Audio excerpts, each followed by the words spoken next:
experimente ser bom, ser muito bom, generoso, perdoar sempre as pessoas. Sempre, sempre, sempre, por dentro e por fora. Já tentou isso alguma vez?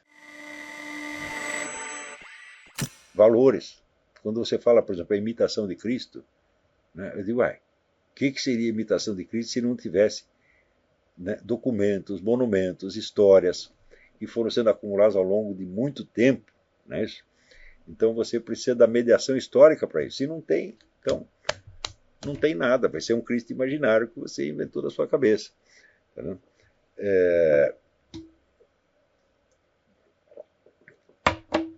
então, para ter, para você incorporar efetivamente valores humanos, é preciso que eles tenham chegado para você através da documentação histórica e da educação. E aquilo vai sendo passado, então, de geração em geração. Passado de muitas maneiras, passado através de livros, passado através de personalidades que você conhece, pessoas que você conhece, que encarnam aquilo. São, vamos dizer, personalidades admiráveis que você conhece e que de algum modo encarnam aquilo. Personalidades de sábios, de heróis, de santos, etc, etc.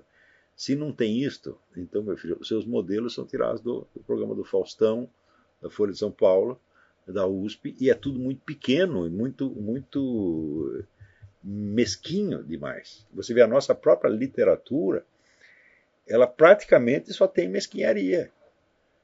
Né? O ex-ministro da Cultura, Jerônimo Moscardo, dizia que temas da literatura brasileira são os seguintes: ele usou a minha cueca. Né? Então, esses são os problemas, bagatelas de que fala. Né? Então, a primeira maneira de você se livrar disso é você confessar isso. Dizer, olha, aqui eu sou um cara que só vivo na mesquinharia, no insignificante, eu não conheço nada de, de grandioso, tá certo? E quando eu vejo, eu acho esquisito e fujo e não acredito que existe. Para o brasileiro não acredita que existe virtude, não acredita que existem pessoas boas, nem isso ele acredita. Pessoa boa, para ele dá um exemplo de pessoa boa, ele diz Albertinho. Eu digo, hã? Não é isso? Então,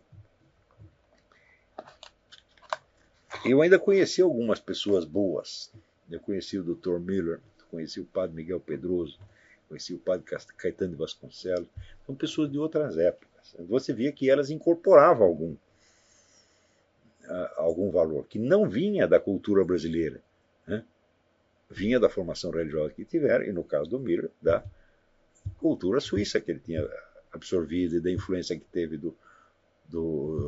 influência pessoal do Zondi, que era de uma grandeza extraordinária. Então, muitas coisas você tem que incorporar através de imaginação. E quando você viajar pelo mundo, se tiver oportunidade, procura as coisas mais antigas e procura ver há quanto tempo elas estão lá. Por exemplo, quando viajei pela França e vi um aqueduto construído por Júlio César, né? Um aqueduto de quilômetros e quilômetros e quilômetros, quilômetros, que levava água para uma cidade.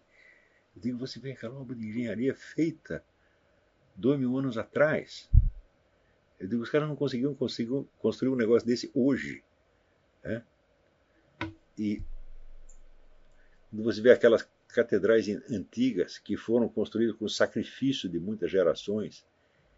Né? Você vê aqueles negócios imensos. Fala, como que os caras levantavam a pedra até lá? Quanta gente deve ter morrido, dado a sua vida. Né? Dado assim, com prazer, como sacrifício para o Cristo. Tá entendendo? Para construir isso aí. Então, eles, bom, também no Brasil muita gente morreu, por exemplo, para fazer a ponte Rio-Niterói, mas não foi por mesmo motivo. Né? Então não incorporam valor humano, né? Muito menos um valor divino. Então o mundo está cheio de coisas grandiosas, maravilhosas, onde tem o sinal de Deus, o sinal da eternidade marcado na história. Pô. Aproxime-se disso, absorva isso, tá entendendo? Não vai só pelo gosto, eu gosto disso, eu gosto de ouvir Bach. Para com esse negócio. Né? Se você vai só pelo que você gosta, você vai gostar sempre da mesma coisa e vai entrar no repetitivo. Não se trata do gostar, né? Trata de absorver e compreender. Tá certo? Leia as vidas dos santos. Mas não vem com um negócio de carolice para cima de mim, você está entendendo? Porque as pessoas, elas leem um pouco disso, elas já começam a falar em linguagem evangélica, tá certo? Ou então abre a boca, parece que São Tomás de Aquino está falando, fala, isso é tudo, vamos dizer, é imitação grosseira. Você tem que imitar o fundo. Né? Então, faça o seguinte teste. Experimente ser bom. Ser muito bom. Generoso. Perdoar sempre as pessoas. Sempre, sempre, por dentro e por fora.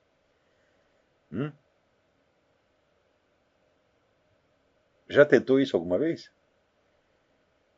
Ou faça outro experimento mental.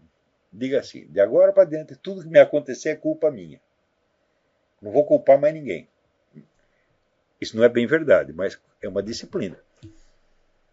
Não é isso? Quando você se irritar por pequena coisa, engula, fique quieto e faz de conta que não aconteceu, porque não tem coisa mais deprimente e mais prejudicial do que você se irritar por pequenas coisas. Por exemplo, com crianças. A criança, sei lá, derruba um prato, então você fica louco da vida. Eu digo, por quê? É um pecado derrubar o prato? A criança cagou na fralda na hora que você estava pensando em outra coisa. É pecado, ela fez alguma coisa moralmente errada. Digo, mesmo se fosse moralmente errado, não é para você condenar. Então pensa assim, aquilo me incomodou. Fala, mas é pecado incomodar você? Quem é você? Então assim, olha, não é pecado incomodar o Olavo, não é pecado encher o saco do Olavo. Então por que eu vou ficar bravo com essas coisas? Pensa assim, da hora em dentro eu só ficarei bravo com aquilo que ofender a Nosso Senhor Jesus Cristo, Nossa Senhora, ou Espírito Santo. Se ofender só a mim, me frega. Experimenta isso. Daí você vai ver que mesmo que você esteja no Brasil, sem ocasião de sair daí, você já vai se elevar acima da sociedade. Claro que você vai sofrer, as pessoas não vão te entender, mas e daí? Qual é o problema de não te entenderem? Quem jamais foi compreendido neste mundo? Então, assim, acredite que existe a verdadeira bondade, que existe a santidade, que existe o heroísmo. Acredite nessas coisas, porque elas existem mesmo. Agora, da sociedade brasileira, elas não fazem parte. A mesquinharia é obrigatória. É disso que você tem que livrar, não é tanto do país. Quer dizer, não adianta, o brasileiro sai do país e ele vai estar lá observando a Catedral de Chartres como ele observaria um supermercado. Não é isso? Esses ministros, altos funcionários brasileiros, eles vêm aqui só para comprar bugiganga. Dona Dilma, o que você acha que ela vem fazer aqui? O pessoal entra aqui e sai daqui. Eu digo, bom, deixa eu ler os livros do Thomas Jefferson, ler os discursos de Lincoln, ler o que George Washington ensinou, aprender sobre a Guerra Civil. Afinal de contas, existe uma experiência histórica aqui e muito rica. Não, o pessoal não quer saber de nada, pô. Eles querem ir comprar bugiganga em Miami. E ainda sai julgando o país. É uma coisa incrível. Olha, isso aí eu aprendi há muito tempo que a gente não deve ser assim. Você deve ser um bom viajante. Quando você chega num país, você deve tentar ver tudo com amor e com respeito. E não você já ficar criticando o país. Afinal de contas, você acabou de chegar, porra. Então, os países que eu visitei, eu tenho muito amor por eles. Até pelo México. O México foi o que eu menos gostei. O México teve muita coisa ruim lá, muita bucharia, etc, etc. Eu digo, mas eu raramente vi um povo tão alegre quanto o mexicano, porra.